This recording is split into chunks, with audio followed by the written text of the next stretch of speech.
रात्री जर तुम्ही एखाद्या सुनसान रस्त्यावर चालत असाल आणि अचानक वाटलं की तुमच्या मागे कोणीतरी उभं आहे, तर कधीही मागे वळून पाहू नका. कारण काही सावल्या तुमच्याकडे बघत नसतात. त्या तुमची वाट पाहत असतात. आजची कथा पवारवाडीच्या त्या वळणावरची आहे, जिथे अजूनही कोणीतरी उभं असतं. जर तुम्हाला अशाच भयानक कथा ऐकायच्या असतील तर चॅनल सबस्क्राईब करा, कारण पुढची कथा याहूनही भयानक आहे. मंगळवेढ्याच्या सीमेवर वसलेलं पवारवाडी हे गाव दिसायला शांत असलं तरी तिथल्या मातीत अनेक जुनी रहस्य गाडली गेली होती. रघुभाऊ हे एक कष्टाळू शेतकरी. त्यांचं घर गावाच्या अगदी शेवटच्या टोकावर कृष्णा नदीच्या पात्रापासून हाकेच्या अंतरावर होतं. एका संध्याकाळी रघुभाऊ शेतातून उशिरा निघाले. सूर्य मावळला होता आणि आकाशात रक्तासारखा लाल रंग पसरला होता. गावातून घराकडे जाणाऱ्या रस्त्यावर एक मोठं वळण होतं. या वळणाच्या दोन्ही बाजूला घनदाट बाबळीची झाडं आणि मध्येच एखादं जुनं कडुनिंबाचं झाड होतं. रघुभाऊनी वळण घेताच त्यांना अचानक जाणवलं की हवेतला गारवा वाढला आहे. आज कडक थंडी पडणार वाटतं. असं पुटपुटत त्यांनी आपली घोंगडी अंगाभोवती घट्ट लपेटली. पण पुढच्या क्षणी त्यांना कोणाच्या तरी चालण्याचा आवाज आला. खस खस. रघुभाऊ थांबले. आवाजही थांबला.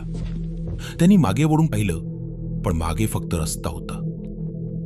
उंदीर किंवा साप असेल असा विचार करून ते पुन्हा चालू लागले. पण यावेळी आवाज अधिक जवळून येऊ लागला. वळणाच्या बरोबर मध्यभागी एका जुन्या विजेच्या खांबाजवळ त्यांना एक आकृती दिसली. ती आकृती मानवी होती, पण खूपच लांबट आणि काळकुट्ट होती. तिचे हात गुडघ्यापर्यंत पोहोचत होते. रघुभाऊंचे पाय जमिनीला खिळले. त्या सावलीला चेहरा नव्हता. फक्त दोन अंधारलेले खड्डे डोळ्यांच्या जागी असावेत असा भास होत होता. त्यांनी डोळे गच्च मिटले आणि कुलदैवताचं नाव घेत पळायला सुरुवात केली. घरी पोचेपर्यंत त्यांचा श्वास फुलला होता. सीताने दरवाजा उघडताच ते धापा टाकत आत शिरले. काय झालं हो? कुणी पाठराख केला का? सीताने घाबरून विचारलं. रघुभाऊनी काहीच उत्तर दिलं नाही. फक्त पाणी प्यायले आणि कोपऱ्यात बसून राहिले. त्या रात्री रघुभाऊंना स्वप्नात फक्त तोच रस्ता आणि तीच लांबट सावली दिसत होती. दुसऱ्या दिवशी रघुभाऊंचा मोठा मुलगा विकी गावातल्या दुकानातून पीठ घेऊन सायकलवर येत होता. शाळेत जाणारं हे पोरगं तसं धाडसी होतं. पण वळणापाशी पोचताच त्याची सायकल अचानक जड झाली. जणू मागच्या करिअरवर कोणीतरी बसलंय. विकीने जोरात पेडल मारले, पण सायकल जागची हलेना. कोण आहे रे? विकीने जोरात ओरडून विचारलं. त्याला उत्तर मिळालं नाही. पण त्याच्या कानापाशी कोणीतरी दीर्घ श्वास घेतल्याचा आवाज आला. विकीनं भीतीनं मागे वळून पाहिलं. त्याच्या सायकलच्या मागे तीच लांबट सावली तरंगत होती. तिचे लांब हात विकीच्या खांद्याकडे सरकत होते. विकीनं सायकल तिथेच टाकली आणि जीवाच्या आकांताने घराकडे धाव घेतली. बाबा, बाबा, रस्त्यावर कोणीतरी आहे. विकी घरात शिरताच ओरडला. रघुभाऊनं करून चुकलं की काल त्यांना दिसलेला तो भास नव्हता. त्यांनी विकीला जवळ घेतलं. काही नाही रे, रात्र झाली की असं होतं. रघुभाऊनी त्याला धीर दिला. पण त्यांचे स्वतःचे हात थरथरत होते. त्या रात्री घरातलं वातावरण बदललं. अंगणातल्या झाडावरची पाखरं अचानक ओरडू लागली. सीता स्वयंपाकघरात भाकरी थापत असताना तिला खिडकीच्या काचेवर कोणाच्या तरी नखांचा ओरखडा ऐकू आला. खर्च खर्च. सीताने खिडकीतून बाहेर पाहिलं. ती काळी सावली आता अंगणात उभी होती आणि खिडकीतून आत डोकावण्याचा प्रयत्न करत होती. तिने घाबरून दिवा मोठा केला, पण त्या प्रकाशात ती सावली अधिकच मोठी आणि भयान दिसू लागली. आता ती सावली फक्त बाहेर नव्हती. तिने घराच्या उंबरठ्यात पाऊल ठेवलं होतं. रघुभाऊंची धाकटी मुलगी प्रिया जी जेमतेम 7-8 वर्षांची होती, ती रात्री विचित्र वागू लागली.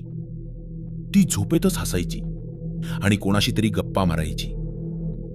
एके रात्री सीताला जाग आली, तेव्हा प्रिया तिच्या शेजारी नव्हती. सीताने घाबरून रघुभाऊंना उठवलं. दोघांनी दिवा घेऊन पाहिलं तर प्रिया कोपऱ्यात असलेल्या जुन्या लाकडी पेटीपाशी बसली होती आणि रिकाम्या हवेत हात हलवून कोणाला तरी टाटा करत होती. प्रिया, काय करतेस बाळा? सीतानं तिला जवळ घेतलं. प्रियाचा हात बर्फासारखे गार लागले होते.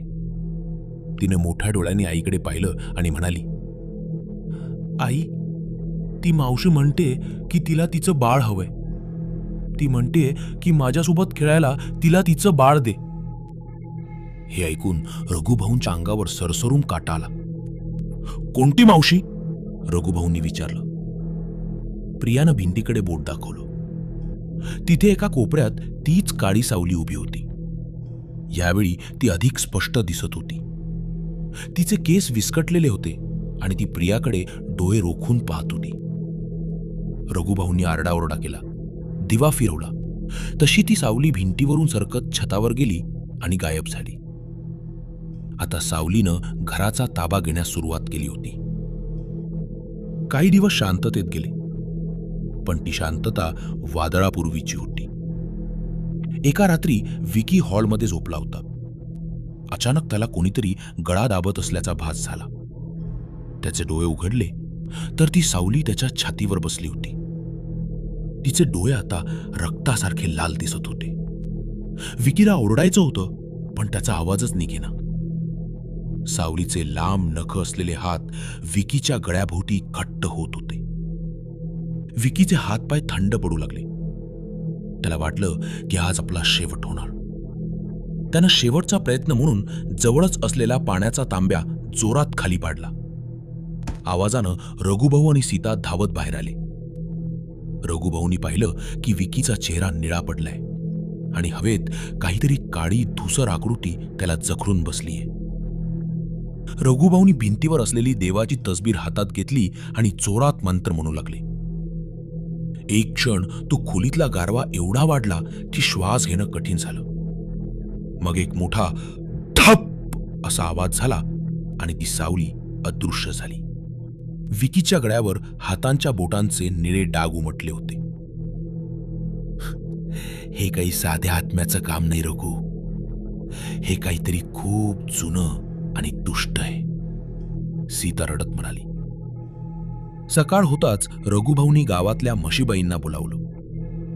म्हशीबाई गावातल्या अशा स्त्री होत्या ज्यांना गुप्त विद्या आणि अदृश्य शक्तींची माहिती होती. त्यांनी घरात पाऊल टाकताच आपलं नाक धरलं. रघु, सडलेल्या मांसाचा वास येतोय तुझ्या घरातून. हा आत्मा खूप रागात आहे, त्या म्हणाल्या. त्यांनी घराभोवती फिरून पाहिलं आणि मागच्या बाजूला असलेल्या एका जुन्या पालापाचोळ्यानं झाकलेल्या विहिरीपाशी थांबल्या. ही विहीर किती वर्षांपासून बंद आहे? त्यांनी विचारलं. रघुभाऊ म्हणाले, आम्ही जेव्हापासून आलो तेव्हापासून ही विहीर कोरडीच आहे. म्हशीबाईंनी विहिरीत डोकावलं आणि म्हणाल्या, ही विहीर कोरडी नाहीये, यात पाप गाडलं गेलंय.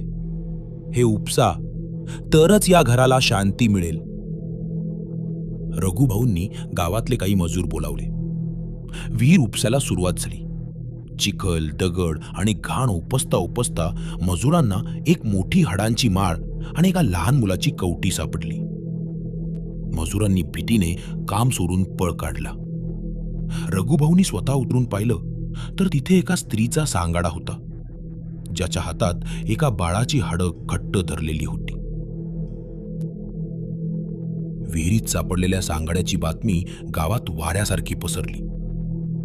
गावातले सर्वात वृद्ध गृहस्थ तात्या काठी टेकत तिथे आले. त्यांनी विहिरीकडे पाहिलं आणि त्यांचे डोळे ओलावले.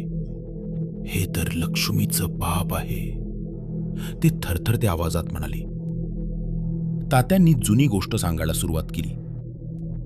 20 वर्षापूर्वी लक्ष्मी नावाची एक गरोद स्त्री गावात आश्रयाला आली होती. पण गावच्या काही श्रीमंत लोकांनी तिला आपल्या शेतात कामाला लावलं आणि तिचा छळ केला. तिला हकलून देण्यासाठी तिला कुलटा ठरवलं गेलं. हातबल होऊन तिने याच विहिरीत उडी मारली. तिचं बाळ जन्माला येण्यापूर्वीच तिच्यासोबत गेलं. लोकांनी पोलिसांच्या भीतीने तिची विल्हेवाट न लावता तिथेच माती टाकून विहीर बुजवून टाकली. रघुभाऊंना धक्का बसला. त्यांचं घर ज्या जमिनीवर होतं तिथे एका निरपराध स्त्रीचा बळी गेला होता. लक्ष्मीचा आत्मा आता आपल्या बाळाला शोधत होता आणि तिला वाटत होतं की प्रिया किंवा विकी तिचं बाळ असू शकतात. म्हणूनच ती घरात शिरली होती. रघुभाऊंनी ती हाडं एका लाल कपड्यात बांधली आणि विसर्जित करण्यासाठी घरी आणली. पण त्या रात्री लक्ष्मीचा कोप शिगेला पोहोचला. पाऊस नसतानाही घराच्या छतातून पाणी गळू लागलं. पण ते पाणी नव्हतं, ते लाल रंगाचं रक्त होतं. सीताने अन्नाचं भांडं उघडलं तर त्यात फक्त किडे आणि अळ्या वळवळत होत्या. माझं बाळ दे, माझं बाळ दे.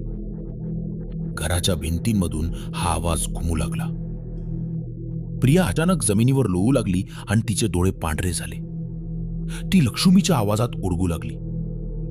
तिने जवळच असलेली सुरी उचलली आणि स्वतःच्या हातावर वार करण्याचा प्रयत्न केला. रघुभाऊ आणि विकीने तिला धरून ठेवलं. घराच्या खिडक्या आपोआप उघडझाप करू लागल्या. आरसे फुटले. फकीर बाबांना बोलावण्यात आलं. त्यांनी घरात धूप टाकला, पण तो धूप काळा पडला. ही शक्ती खूप प्रबळ आहे रघुभाऊ. हिने स्वतःच्या दुःखातून सैतान निर्माण केला आहे. फकीर बाबा ओरडले. रात्रभर घरात किंकाळ्या आणि रडण्याचे आवाज येत राहिले. जणू काही पूर्ण घरच पाताळात चाललं होतं. ती पौर्णिमेची रात्र होती.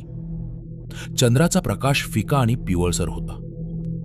रघुभाऊंनी ठरवलं होतं की आज काहीही करून लक्ष्मीला मुक्ती द्यायची. पण लक्ष्मीला मुक्ती नको होती, तिला बदला हवा होता. रात्री 12 वाजता घराचे दरवाजे आपोआप उघडले. एक प्रचंड वारा सुटला आणि त्या वळणावरची ती काळी सावली थेट घराच्या मध्यभागी उभी राहिली. यावेळी ती सावली नव्हती, तर एक पूर्ण मानवी देह होता. पण तो सडलेला होता. तिचे डोळे जळत्या कोळशासारखे चमकत होते. तिने हात पसरले आणि विकीला हवेत उचललं. नाही, माझ्या मुलाला सोडून दे. रघुभाऊ ओरडले. पण लक्ष्मीने विकीचा गळा अधिकच आवळला. प्रिया बेशुद्ध पडली होती. सीता देवासमोर बसून मोठ्याने हनुमान चालिसा म्हणू लागली. लक्ष्मी त्या आवाजाने अधिकच चिडत होती. तिने घराचं छत हलवायला सुरुवात केली. भिंतींना भेगा पडल्या. मला माझं बाळ हवंय. ती किंचाळली. फकीर बाबांनी रघुभाऊंच्या हातात गंगाजल आणि ती हाडांची पोटली दिली. रघु, ही पोटली घेऊन नदीच्या पात्रात जा.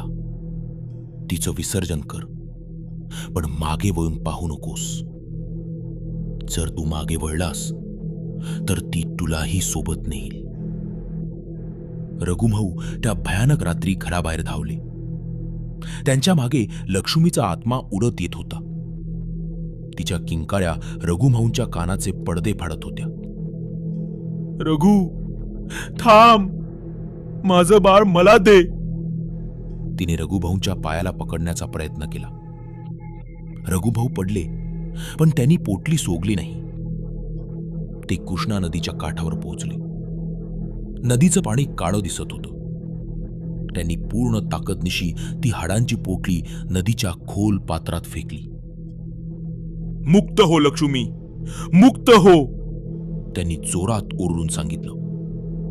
त्याच क्षणी एक प्रचंड स्फोट झाला आणि पूर्ण परिसरात शांतता पसरली. लक्ष्मीचा तो अकराळ विक्राळ चेहरा हवेत विरून गेला. सकाळ झाली. पवारवाडीच्या आकाशात सूर्य उगवला होता, पण तो नेहमीपेक्षा थोडा फिका वाटत होता. रघुभाऊ घरी परतले. विकी आणि प्रिया आता शुद्धीवर होते. घरावरच्या त्या भेगा आणि रक्ताचे डाग आता पुसले गेले होते, पण मनातले डाग कायम होते. रघुभाऊंनी ती जुनी विहीर पूर्णपणे दगड आणि सिमेंटने बुजवून टाकली. त्यावर एक छोटी हनुमानाची मूर्ती स्थापन केली. सीताने घराचं शुद्धीकरण केलं.